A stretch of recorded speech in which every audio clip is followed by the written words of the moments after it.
Hello and welcome back to grammar simplified fundamentals of English या lecture series मधलं आजचं आपलं हे 5वं लेक्चर असणार आहे. या लेक्चर मध्ये आपण सब्जेक्ट, वर्ब आणि सब्जेक्ट कॉम्प्लिमेंट हा टॉपिक अभ्यासणार आहोत. म्हणजे एखाद्या सेंटेन्स मधील सब्जेक्ट कॉम्प्लिमेंट कसं शोधायचं आणि सब्जेक्ट कॉम्प्लिमेंट म्हणजे काय याविषयीचा अभ्यास आज आपण या लेक्चर मध्ये थोडक्यात परंतु अतिशय प्रभावीपणे करणार आहोत. यापूर्वीच्या लेक्चरमध्ये आपण काय पाहिलं तर एखाद्या म्हणजे सेंटेन्सचं स्ट्रक्चर काय असतं आणि त्या सेंटेन्स मधील सब्जेक्ट, वर्ब, ऑब्जेक्ट, ऍडजेक्टिव्ह आणि ऍडवर्ब शोधत असताना आपल्याला कुठले प्रश्न विचारायला लागतील वर्बला जेणेकरून आपल्याला या सर्व प्रश्नांची उत्तरं मिळतील याविषयी थोडक्यात आपण मागील लेक्चरमध्ये अभ्यास केलेला आहे. ज्यांनी कोणी ते लेक्चर पाहिलं नसेल त्यांनी ते लेक्चर पाहून घ्या. ओके. आता स्क्रीनवरती तुम्हाला एक सेंटेन्स दिसत आहे. या सेंटेन्स मध्ये असं पाहायला मिळते की राहुल इज अ प्लेयर. या सेंटेन्स मध्ये सब्जेक्ट कुठला आहे तर सब्जेक्ट आहे राहुल आणि सब्जेक्टचे डेफिनेशन काय आहे? सब्जेक्टची डेफिनेशन ही आहे subject means what we talk about. Okay. ज्या वर्ड विषयी बोललं गेलेलं आहे म्हणजे या सेंटेन्स मध्ये ज्या वर्ड विषयी माहिती सांगितलेली आहे तो वर्ड म्हणजे आपला झाला सब्जेक्ट. म्हणजे यामध्ये कोणाविषयी माहिती सांगितली आहे? राहुल बद्दल. राहुल झाला या सेंटेन्सचा सब्जेक्ट.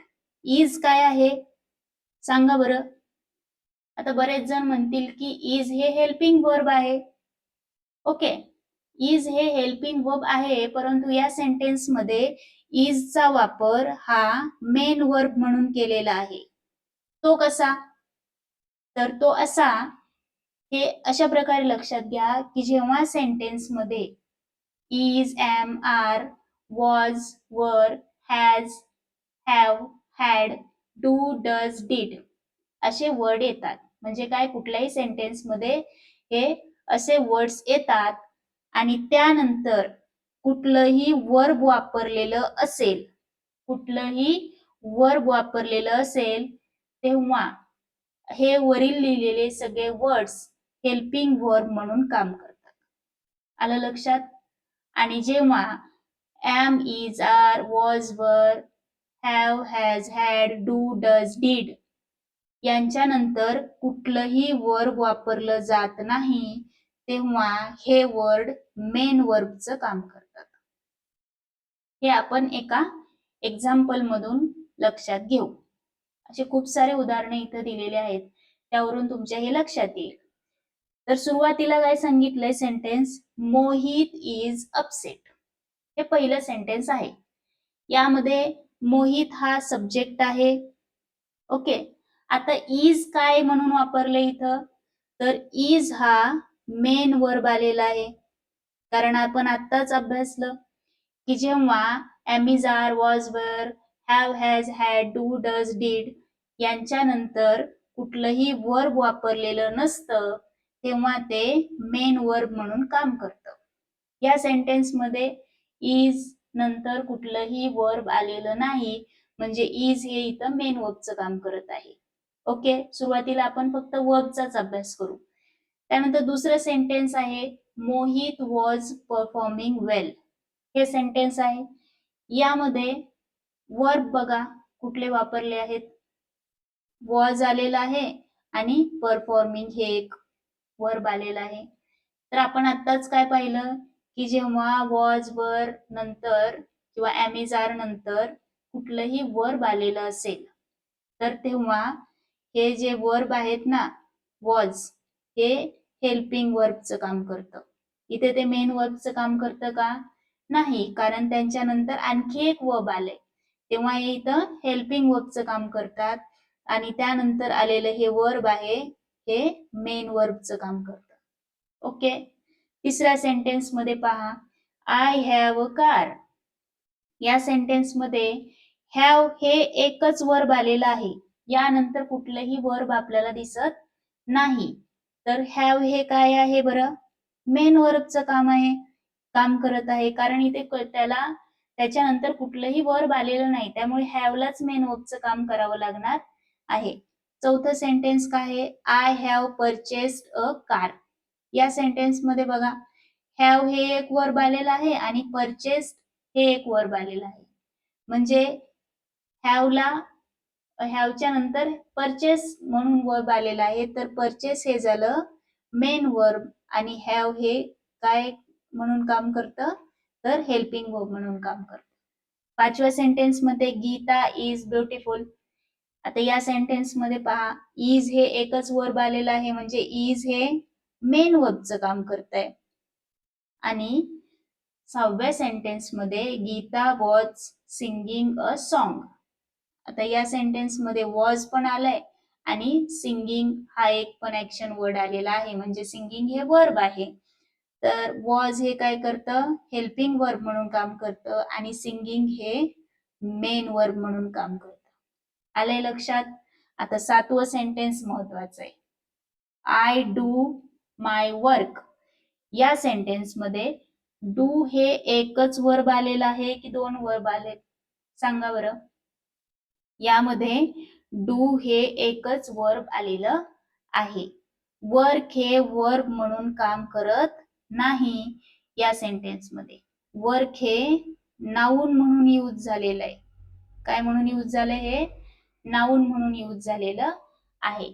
तर त्यासाठी एक रूल आहे, तो तुम्ही जर नोट्स काढत असाल लेक्चर पाहत पाहत तर कुठेतरी लिहून घ्या. म्हणजे कुठला रूल आहे? तो म्हणजे सेंटेन्स मध्ये जेव्हा माय, युअर, हिज, हर किंवा देअर असे जेव्हा पजेसिव्ह ऍडजेक्टिव्ह आलेले असतात, तेव्हा त्यानंतर येणारा वर्ड हा नेहमी नाऊन असतो. आले लक्षात? हे कुठेतरी तुम्ही नोट डाऊन करून घ्या. ओके. मग या सेंटेन्स मध्ये माय नंतर आलेला वर्ड हा नाऊन असणार आहे, ना की वर्ब असणार आहे. हे वर्ब असणार आहे का? नाही. कारण आपला रूल काय सांगतो? जेव्हा सेंटेन्स मध्ये माय, युअर, आवर, हिज, देअर यासारखे पॉझिटिव्ह ऍडजेक्टिव्ह वापरले जातात, तेव्हा त्यानंतर येणारा जो वर्ड आहे तो नाऊन असतो.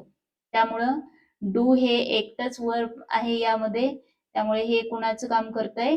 मेन वर्बचं काम करत आहे. हा अतिशय महत्वाचा रूल आहे. ओके. आठवं सेंटेन्स आहे I do not like her. Okay. तर या सेंटेन्स मध्ये कुठलं वर्ब आलंय? तर वर्ब डू पण आलेला आहे आणि लाईक पण आलेला आहे. त्यामुळे डू हे इथं कशाचं काम करतंय?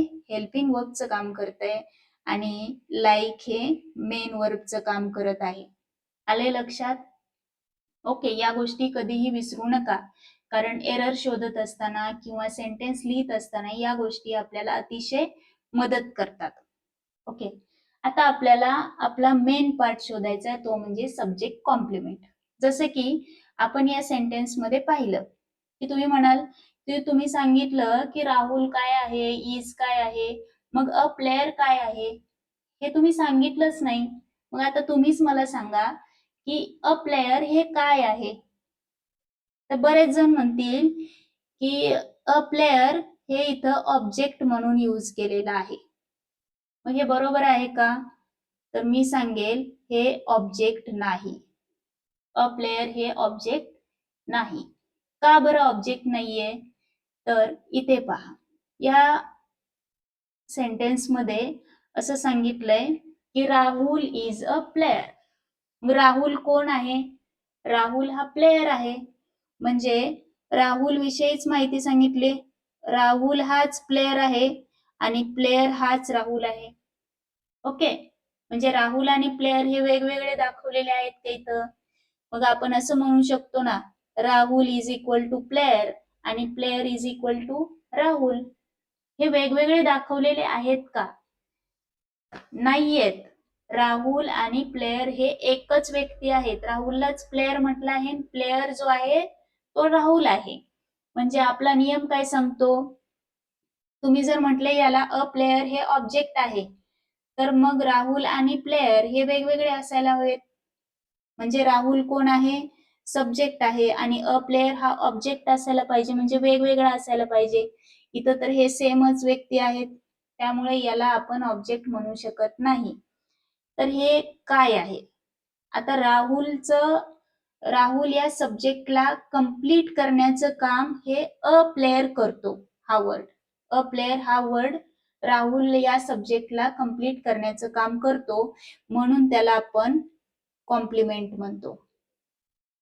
म्हणून त्याला आपण काय म्हणतो? कॉम्प्लिमेंट. आता हे कॉम्प्लिमेंट हे स्पेलिंग बरोबर आहे.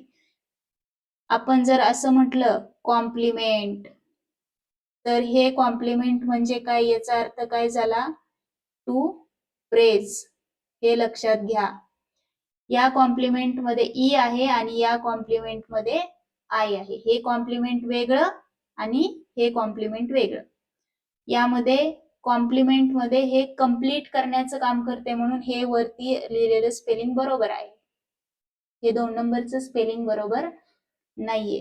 ही गोष्ट लक्षात घ्या. कॉम्प्लिमेंट आणि हे कॉम्प्लिमेंट. ओके.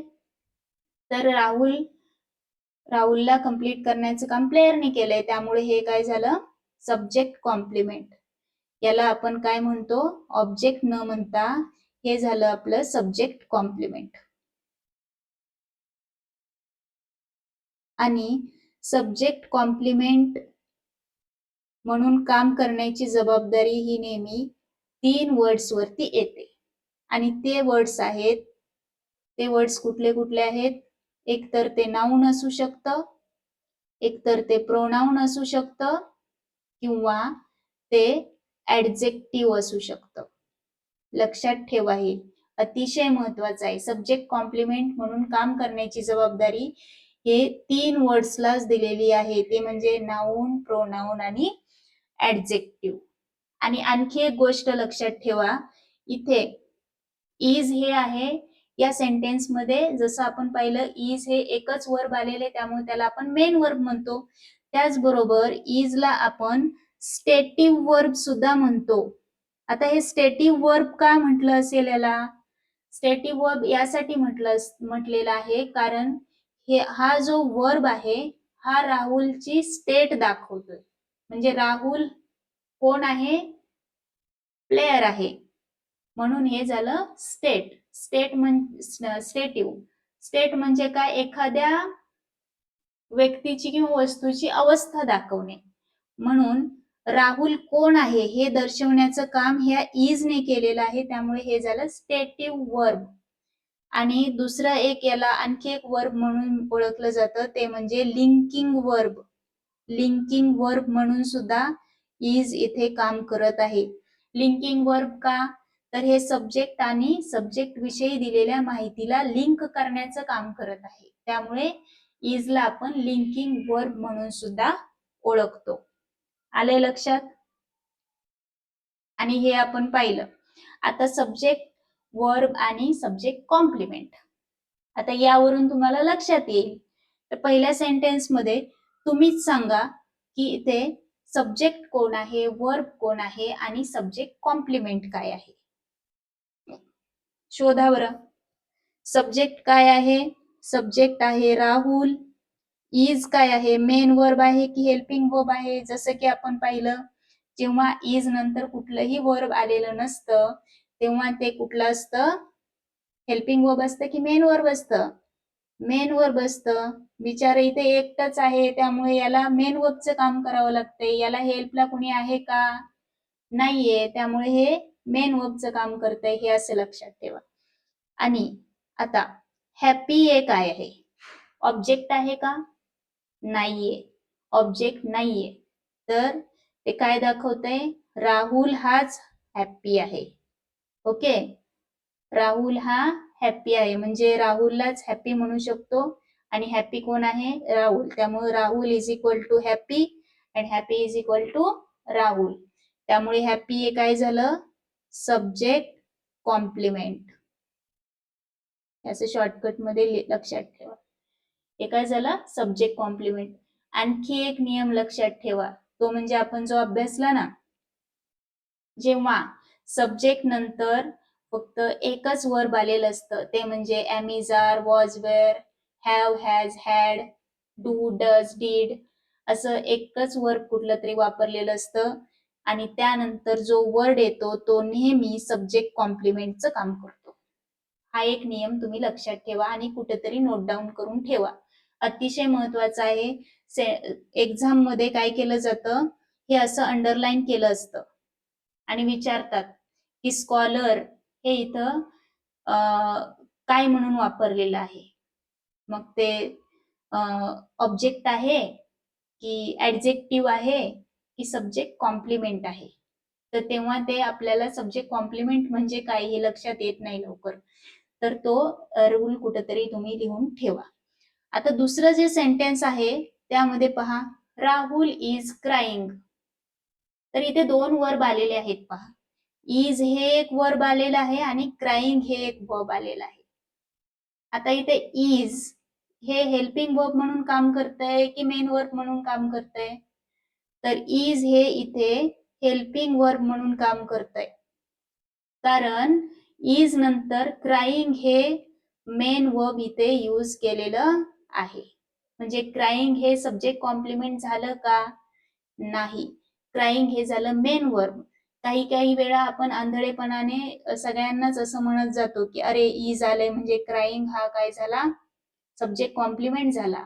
नाही, हा सब्जेक्ट कॉम्प्लिमेंट नसून हे मेन वर्ब आहे आणि राहुल हा सब्जेक्ट आहे, हे सगळ्यांना माहितीच आहे. ओके, तिसरं सेंटेन्स आहे माय फ्रेंड इज स्कॉलर. आता इथे माय फ्रेंडला स्कॉलर म्हणून दाखवलेलं आहे, म्हणजे my friend is equal to scholar.